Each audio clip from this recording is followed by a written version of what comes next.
When I created my first video on evidence, I was operating under the inference that almost all of my viewers had both experienced evidence and had been aware of experiencing evidence from their daily and academic lives that already supported the arguments I was making. And so I inferred that most of the arguments I was making would be pretty uncontroversial. As I discovered from some of the critiques I received in the comment section and video responses, however, I was quite mistaken in that inference. So before moving on to the next part, I'll respond to some of these criticisms and shore up the arguments I made in the first video. Not that this is a bad thing. Responding to these criticisms strengthens the comprehensiveness of the foundations of evidentialism. To begin my epistemological journey, I made two provisional assumptions. I exist, and my senses are sometimes accurate. These provisional assumptions might be wrong. They're just hypotheses. But if I don't assume them, I have nowhere to go epistemologically. I would have no power to infer anything about the world around me.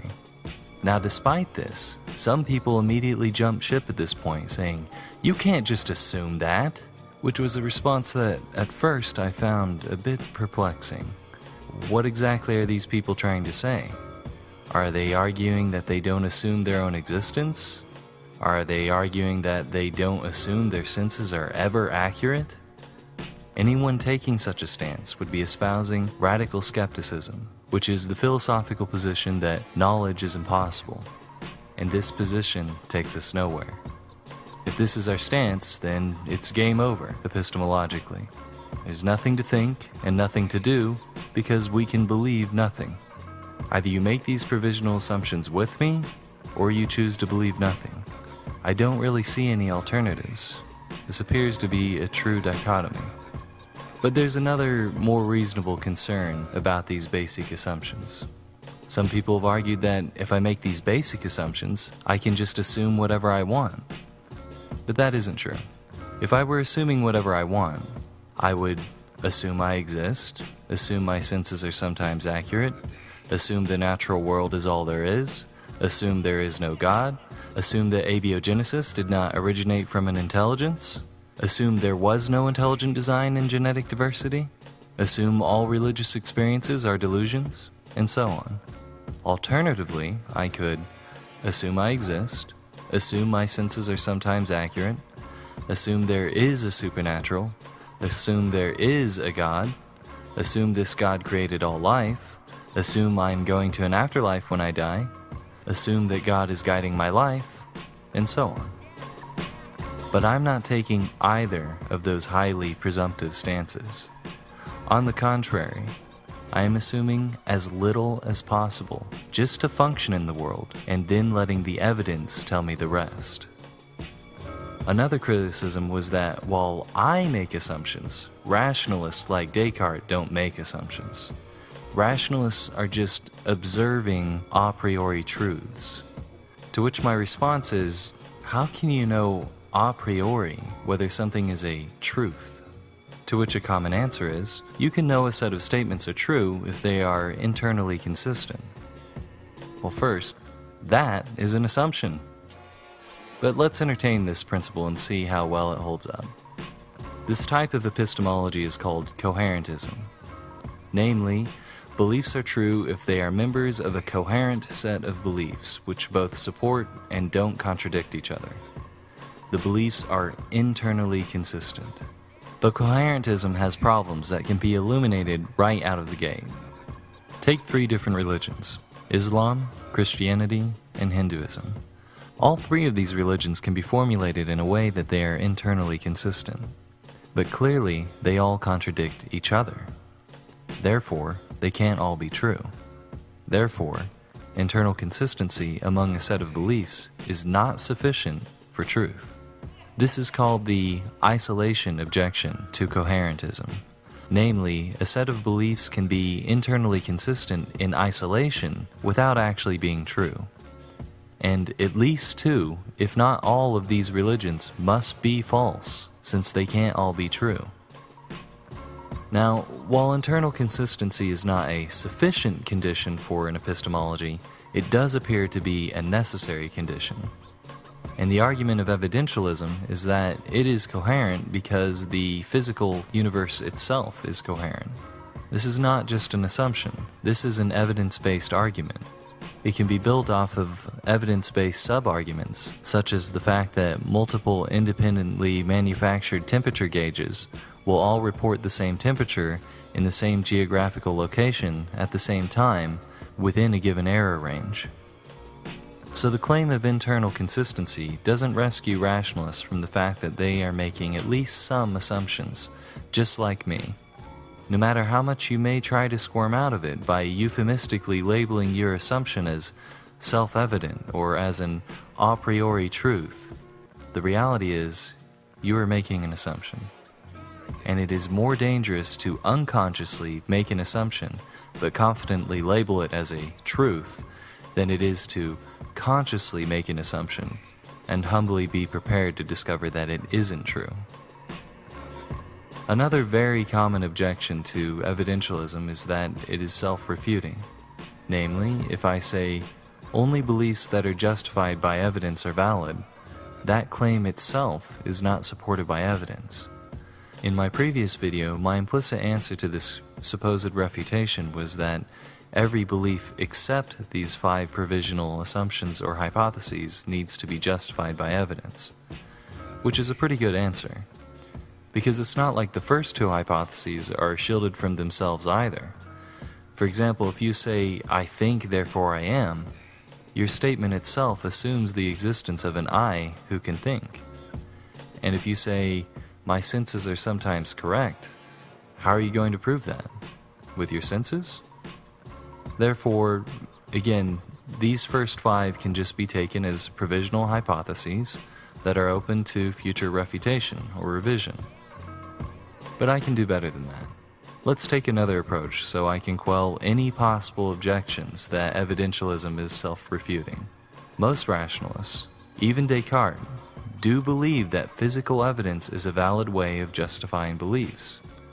So let's scrap that third set of hypotheses and add this as a provisional assumption that we all share. Using this shared assumption, the thesis of evidentialism is that all beliefs are justified by physical evidence. This is no longer a simple assumption. We are upgrading this to a full-fledged, large-scale, evidence-based argument. And as I just said, that's okay, because even rationalists agree that physical evidence is a valid form of justification. So what is the evidence for this argument? Well, it contains many sub-arguments, and my series serves as one of the many platforms that presents sub-arguments to support it. And I will present further evidence for this thesis now. One of the criticisms leveled at the thesis of evidentialism by many atheists was that some beliefs are true, but not based on physical evidence. One of the most common examples was mathematics. Math, they claim, is a purely rational activity. It has no basis in evidence. Mathematics is based on proofs, and proofs are purely rational. Let's examine this claim. The generally accepted basis for all of mathematics is set theory. For example, Zermelo-Fraenkel set theory. Set theory discusses sets, which are well-defined collections of objects. But where does the idea of sets itself come from? I think the evidence indicates that the origin of the idea of sets is pretty clearly the physical universe. Without a physical universe containing collections of discrete objects, how would we abstract the idea of sets? Imagine we lived in a universe where there were no discrete objects, where all things oozed and melded into each other. How would we ever abstract the idea of sets in such a universe? Or imagine that our brains were initialized into a blank empty space. How would we ever abstract the idea of sets if there was nothing to collect? From sets, we can abstract the idea of numbers, which are labelings of specific set sizes. From numbers, we can abstract the idea of addition, which is the combination of subsets. Subtraction, which is the removal of subsets. Multiplication, which is the duplication of a single set a specific number of times to form a superset. Division, which is the uniform distribution of a single set into a specific number of subsets. Squares, which are the multiplication of a number times itself. Square roots, which are the inverse of this operation.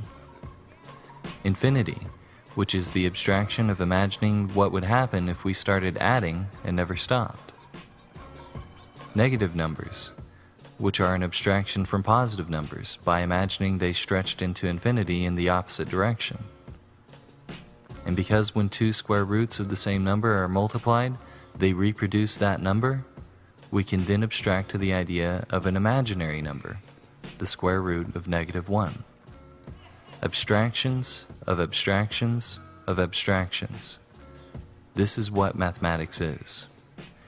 And the abstractions of mathematics are only possible because we live in a universe of discrete physical objects which can be grouped into sets. Without those objects, we never would have had anything to abstract from. Over time, we've had to formalize our abstractions based on other abstractions because of paradoxes we discovered in still other abstractions. This has caused us to periodically return to our mathematical foundations and modify them. But I think that the basic ideas of mathematics pretty clearly derive ultimately by abstracting from physical evidence. And this has proven very fruitful for us as a species when isomorphisms between our abstractions and the physical universe allow us to return to the physical universe and apply our abstractions to engineering applications. But what about logic? Logic isn't based on evidence, is it? And mathematics is based on logic. On the contrary, I think it is pretty clear that logic also is ultimately just an abstraction of physical experience based on physical evidence. Let's take modus ponens, for example. If A, then B. A, therefore B. This is so abstract. How could this possibly be based on physical experience? The answer? The evidence of physical causation. If it rains, I get wet. If I touch fire, I get burned. If I drop this glass, I will break it. A little reflection reveals just how ubiquitous this concept is in physical experience, and just how easily we could abstract it from physical evidence. This is strong evidence that the concept of modus ponens is just an abstraction of physical experience. I think the extreme irony of this situation is that we have experienced so much evidence for these abstractions that we no longer need evidence to remember and apply them. And so we find ourselves under the illusion that they are self-evident. But if you ever need a reminder that these statements are not self-evident, just walk into a kindergarten classroom and start spouting them as self-evident truths and expect the children to remember and understand them. You will likely be reminded very quickly that these are not self-evident truths. They are abstractions based on physical evidence.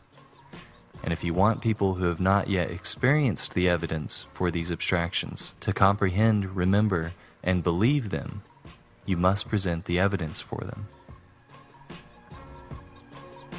This understanding of abstraction centers around the fact that we have an embodied mind, a mind that exists within a body.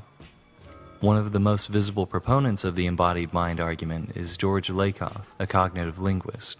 He and Rafael Nunez present arguments similar to mine in the book Where Mathematics Comes From, How the Embodied Mind Brings Mathematics into Being. It is held by embodied mind proponents that mathematics and logic do not actually exist in any real sense other than in human brains. Rather, we construct mathematics and logic by abstracting from the embodied experiences that we have. In other words, from the physical evidence we experience. I think this argument has profound implications for the teaching of abstract disciplines like mathematics, because teachers with a rationalist approach will likely focus on memorizing abstract mathematical truths as if they are self-evident. But teachers with an evidentialist approach will focus on presenting examples that justify the abstractions. The evidentialist will present both the abstraction and the evidence it is based on.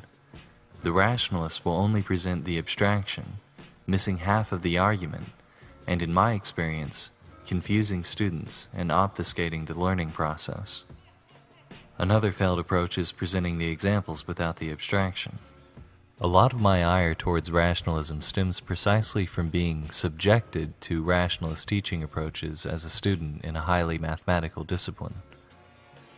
It also stems from being a teacher in that discipline, and witnessing other teaching assistants confuse the hell out of their students with rationalist approaches, and then complain because their students just weren't getting it.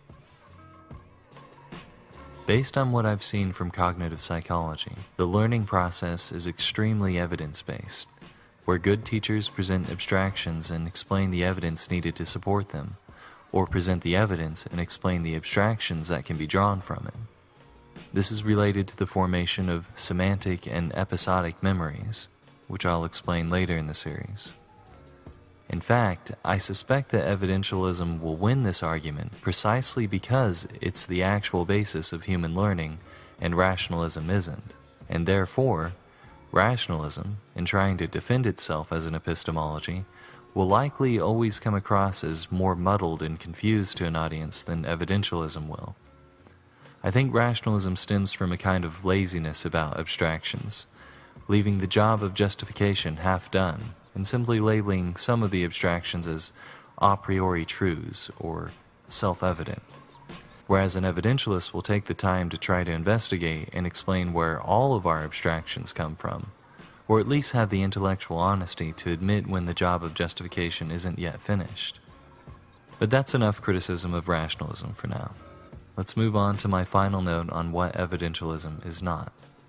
A final complaint from many people was that this is just logical positivism.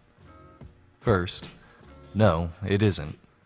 Evidentialism is its own position with its own publications, its own principles, and its own arguments. Second, that's not an argument. If you believe that there is something wrong with either evidentialism or logical positivism, it is your responsibility to make at least a brief argument for what that problem is. A mere appeal to convention is not sufficient. With these critiques addressed, I think this is a sufficient amount of defense for evidentialism to justify moving on. If you would like to present an alternative epistemology that you think better explains justification, you're free to do so. Feel free to attach it as a video response. But I think I've sufficiently justified evidentialism to the point that we can talk about what happens when we apply evidentialism to the hypothesis of God.